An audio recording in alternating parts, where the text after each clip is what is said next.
نبی پاک صلی اللہ علیہ وسلم نے ارشاد فرمایا، جب شعبان کی 15ویں رات آئے تو رات کو بیدار رہا کرو اور صبح کو روزہ رکھا کرو۔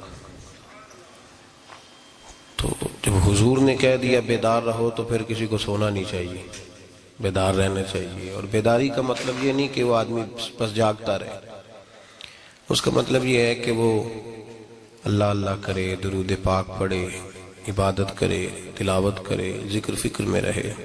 کچھ باتیں اس مقصد کے لیے کہ اس رات اللہ پاک نے اپنی رحمت کے دروازے کھولے ہیں، تو کچھ ایسی بات کی جائے جس سے دل نرم ہو جائے۔ فرمایا جب تم کسی سے ڈرتے ہو تو تمہیں اس کا احساس ہوتا ہے کہ تم کتنا ڈرتے ہو، تو پھر تم کوشش کرتے ہو کہ تم وہ کام نہ کرو جس سے وہ بگڑ جائے گا، ناراض ہو جائے گا۔ ایک چھوٹی سی بات ہے کہ رات کو کوئی آدمی اپنا دروازہ کھلا رکھ کے نہیں سوتا، حالانکہ کوئی حرج نہیں، کبھی کھلا رہ بھی جاتا ہے، اور اگر کبھی رہ جائے تو جس کی ذمہ داری بند کرنے کی ہو اس کے ساتھ پھر جو رویہ ہوتا ہے گھر والوں کا، یہ خوف ہے ہمارا اندر کا، تو بڑی شدت کے ساتھ ہم اس شخص کو سخت سست کہتے ہیں، ڈانٹتے ہیں، کہتے ہیں تو نے خیال ہی نہیں کیا، جمع پونجی لٹ جاتی تو یہ خوف ہے، یہ ہمارا اندر کا یہ خوف ہے۔ اللہ فرماتے ہیں کہ تو جہاں سے ڈرتا ہے تجھے پتا ہے، تو اس طرح کر کہ مجھ سے بھی اتنا ڈر جتنا ڈرنے کا حق ہے۔ یہ جھوٹ موٹ کا ڈراوا نہ پیدا کر کے اوہ اللہ معاف کرے جی، ڈرنے کا حکم دیا۔ اور میرے رسول کریم سید عالم صلی اللہ تعالی علیہ وآلہ وسلم نے ارشاد فرمایا کہ تو رب کریم سے دنیا میں ڈر جا جس طرح ڈرنے کا حق ہے، جب قیامت کا دن آئے گا تو اللہ تجھے ڈرائے گا نہیں بلکہ اپنی رحمت کی چھاؤں میں جنت میں داخل کر دے گا۔ ایک جگہ تو اللہ نے فرمایا ڈرو، اور کچھ جگہوں پہ فرمایا کہ جو میرے علم والے بندے ہیں نا، جن کو میں نے علم دیا ہے، عالم ہیں، ان کے بارے میں فرمایا کہ ان کے دلوں میں میری خشیت ہے۔ انما یخشی اللہ من عبادہ العلماء، اللہ کے بندوں میں سے جو علم والے ہیں وہ اللہ کی خشیت رکھتے ہیں۔ بڑی خوبصورت بات ہے، اگر آپ سمجھ گئے تو آپ کو فائدہ دے گی۔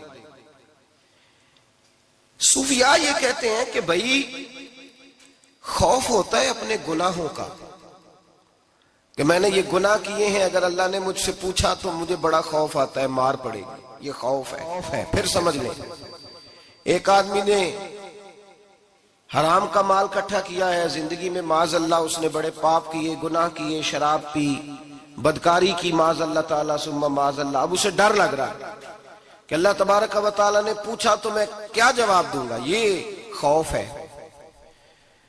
اور خشیت یہ ہے کہ ایک آدمی سارا دن نماز پڑھتا ہے، روزہ رکھتا ہے، عبادت کرتا ہے، اللہ کو یاد کرتا ہے، پھر بھی ڈرتا ہے، یہ خشیت ہے، یہ خشیت ہے۔ جو گناہوں سے ڈرے وہ خوف ہے، اور جو رب کی ناراضگی سے ڈرے وہ خشیت ہے۔ جو کہے یار میرا رب کہیں ناراض نہ ہو جائے، میرا رب کہیں مجھ سے۔ بڑی خوبصورت مثال دی، میں نے اپنے صاحب سے پوچھا کہ حضور یہ مسئلہ کیا ہے، تو فرمانے لگے ایک بادشاہ نے ایک غریب کی بیٹی اسے پسند آ گئی تھی، تو اس نے عزت کے ساتھ اس سے شادی کر لی، رشتہ بھیج کے وقار کے ساتھ۔ بیٹی کا باپ اپنی بیٹی کے مقدر پر رشک کرنے لگا کہ میری بیٹی کو بادشاہ نے پسند کیا ہے، بادشاہ کے شہزادے نے رشتہ بھیج دیا ہے۔ شہزادہ بیاہ کے لے گیا بیٹی کو، 20 کنیزائیں، نوکرانیاں اس عورت کی خدمت کرنے پہ لگی ہوئی ہیں، اس کا ہر حکم ماننے کو تیار ہے، لیکن وہ بی بی سویرے بھی رو پڑتی ہے اور شام کو بھی رو پڑتی ہے، وہ روتی رہتی ہے۔ اس سے کسی نے پوچھ لیا کہ بی بی تو روتی کیوں ہے، 20 کنیزائیں ہیں، گھر میں سکون ہے، ہر شے ہے، تو روتی کیوں ہے؟ تو وہ کہنے لگی اصل بات یہ ہے کہ جو کچھ مجھے ملا ہے میں اس کے قابل نہیں تھی، تو میں ڈرتی ہوں میرا سائیں کہیں ناراض نہ ہو جائے، وہ ناراض نہ ہو جائے، میں قابل نہیں تھی، میری اوقات نہیں تھی۔ یہ من آنم کے من دانم، میں جو ہوں اس کا مجھے پتا تو ہے، اس نے میری حیثیت سے، میری اوقات سے، میرے ظرف سے، میری محنت سے بڑا بڑھ کے مجھے عطا کر دیا. میری چونکہ اوقات سے زیادہ دے دیا تو میں ڈرتی ہوں وہ ناراض نہ ہو جائے، کہیں میری یہ کھیل، یہ جو میں نے گھونسلہ بنایا ہے، یہ کہیں میرا ٹوٹ نہ جائے. میرے بھائی، میرے رسول کریم سید عالم صلی اللہ علیہ وسلم کے امت کے اولیاء، صلحاء، صوفیاء، اتقیاء، صحابہ، اہل بیت، یہ لوگ جب روتے تھے تو یہ کوئی اس لیے نہیں روتے تھے کہ یہ آج دوپہر کو چینی میں ملاوٹ کر کے آئے ہیں تو اس لیے رو رہے ہیں رات کو. اس لیے نہیں روتے تھے کہ آج انہوں نے جو شکر بیچی ہے اس شکر کے اندر بورا ملایا ہوا تھا. اس لیے نہیں رو رہے کہ آج 10، 15، 20 لاکھ رشوت کا مال بینک میں جمع کر، اس لیے تھوڑی روتے تھے. یہ تو اس لیے روتے تھے کہ اللہ تو نے بڑا کچھ عطا کیا ہے، کہیں ہم سے ناراض نہ ہو جانا. یہ تو اس کی خشیت میں رو رہے تھے. حضرت داؤد طائی رحمت اللہ تعالی علیہ، حضرت امام جعفر صادق جو نبی پاک صلی اللہ علیہ وسلم کے نواسے، جناب داؤد طائی کی ملاقات ہوئی تو امام جعفر صادق حضور کے نواسے عرض کرنے لگے، داؤد طائی یار میری بخشش کی دعا کرنا، رب مجھے معاف کر دے. تو حضرت داؤد طائی رحمت اللہ علیہ فرمان لگے، امام صاحب آپ حضور کے نواسے ہیں، میں نے دعا کرنی ہے کہ آپ نے میرے لیے کرنی ہے.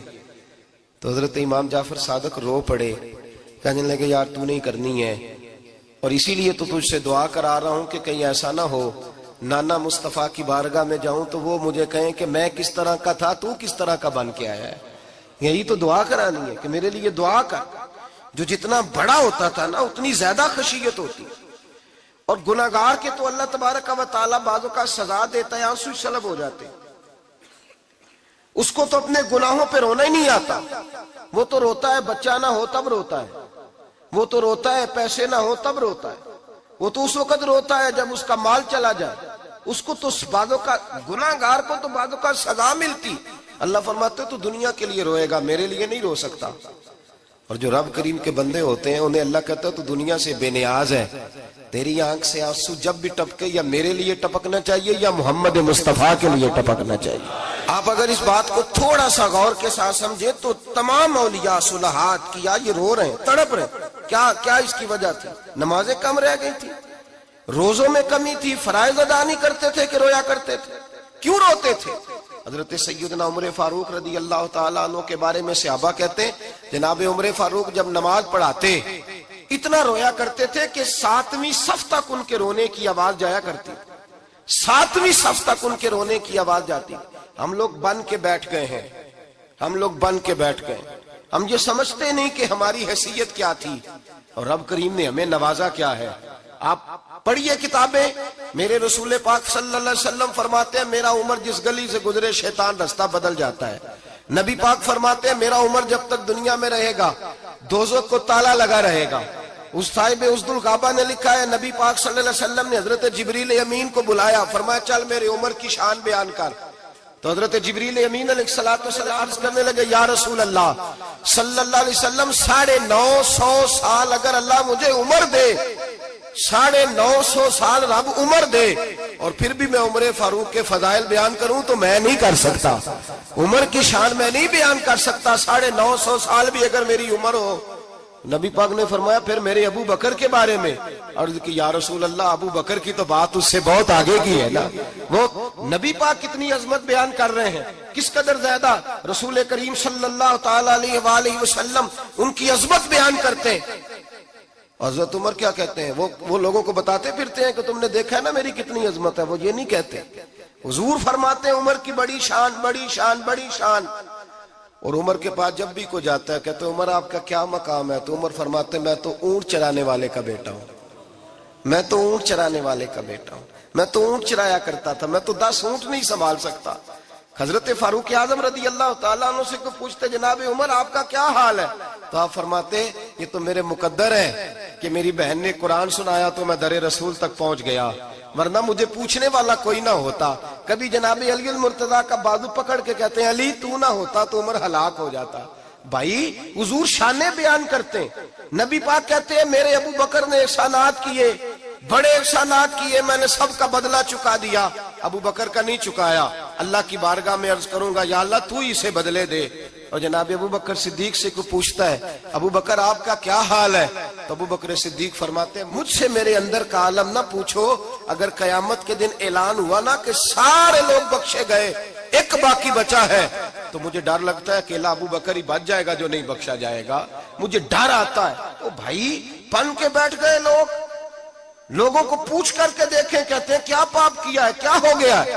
خشیت سے کانپتی ہوئی روحیں، تڑپتے ہوئے میرے رسول پاک کے غلام، اولیاء اللہ صوفیاء کرام کے رونگٹے کھڑے ہیں رب کریم کے خوف سے، جو جتنا مالک کو جانتا ہے اتنا کانپ رہا ہے، اتنا ڈر رہا ہے، جس کی آنکھوں سے آنسو خشک ہے مطلب یہ ہے یہ رب کو جانتا ہی نہیں، اسے کیا خبر اس کا جلال کتنا ہے، اسے کیا خبر اس کا عذاب کتنا ہے، تو کیا جانے ان بطش ربک لشدید، جب وہ پکڑتا ہے تو بڑا سخت پکڑتا ہے۔ حضرت عثمان غنی کو 3 دفعہ میرے نبی پاک نے فرمایا جنتی ہے، جنتی ہے، العثمان فی الجنہ، العثمان فی الجنہ، العثمان فی الجنہ، 3 دفعہ حضور نے جنت کی بشارت دی۔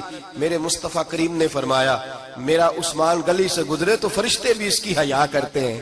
جناب عثمان غنی جن کو میرے نبی نے 2 بیٹیاں دے کے کہا عثمان میری 100 بیٹی بھی ہوتی، ایک کے بعد دوسری انتقال کرتی جاتی تو میں ساری تیرے نکاح میں دے دیتا، وہی حضرت عثمان غنی قبر پہ کھڑے ہیں حضور کے وصال کے بعد، ایک قبر پہ کھڑے، آنکھوں سے آنسو جاری ہے، داڑھی ساری آنسوؤں سے بھر گئی ہے، روتے ہی جاتے ہیں، روتے ہی جاتے ہیں۔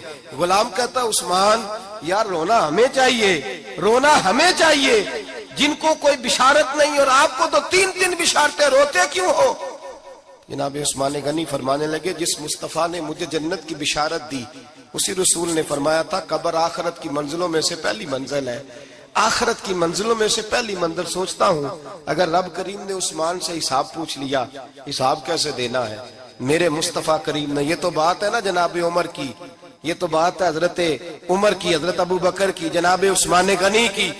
اور جس شیر خدا کے بارے میں نبی پاک نے فرمایا علی منی وانا من علی، فرمایا علی اور میں 2 نہیں، میں علی ہوں اور علی میں ہے۔ جن کو فرمایا من کنت مولا ہوں وہذا علی مولا، جس کا میں مولا اس کا علی بھی، اس کا علی بھی، جس مولا علی شیر خدا کو یہ درجہ دیا۔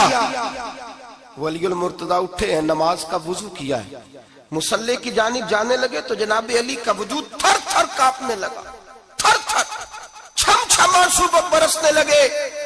حضرت سیدنا امام حسن آگے بڑھے، ابا جی کیا ہوا؟ فرمایا حسن ڈر رہا ہوں، مالک کی بارگاہ میں جا رہا ہوں، کہیں رب علی کو دھتکار ہی نہ دے، کہیں مالک علی سے حساب ہی نہ پوچھ لے، کہیں اللہ تبارک و تعالیٰ ناراضگی کی نظر سے نہ دیکھے۔ او بھائی ہم لوگ اتنے دلیر، اتنے تگڑے، اتنے سیاہ، اتنے عقل مند، اتنے گناہوں کے پیچھے پہاڑ ہیں، لیکن مجال ہے کوئی ایک قطرہ وہ آنسو جو ہم نے سنبھال کے رکھے ہیں دنیا داری پہ بہانے کے لیے۔ کبھی اپنا حساب کر، کبھی سوچ، روز شکوہ کرتا ہے، کہتا ہے میرے پاس پیسے نہیں، گاڑی نہیں، کار نہیں، کوٹھی نہیں، سرمایہ نہیں۔ کبھی سوچ جو کچھ ہے اگر رب کریم میرے اور آپ کے اعمال دیکھے تو ہماری حیثیت ہے کہ وہ سارا کچھ ہمیں دیا جاتا، ہماری اوقات تھی کہ وہ ہمیں دیا جاتا جو اس نے دیا ہے۔ ٹٹول کے دیکھیں، عمر گزر گئی شکوے کرتے، ذرا پلٹ کے دیکھیں، اگر ہمارے گناہ اور ہماری نیکیاں اکٹھی کی جائیں تو ہم جزا والے نہیں سزا والے نکلتے ہیں معاذ اللہ۔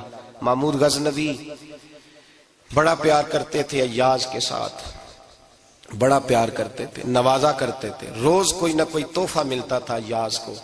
کچھ حسد کرنے والوں نے کہا محمود تو اسے تحفے دیتا ہے اور یہ جنگل میں اسلحہ اکٹھا کر رہا ہے، یہ تیرے خلاف علیحدہ سے فوج تیار کر رہا ہے، کچھ وقت آئے گا یہ تجھے چھوڑ کے علیحدہ سے بادشاہی کا دعویٰ کر دے گا۔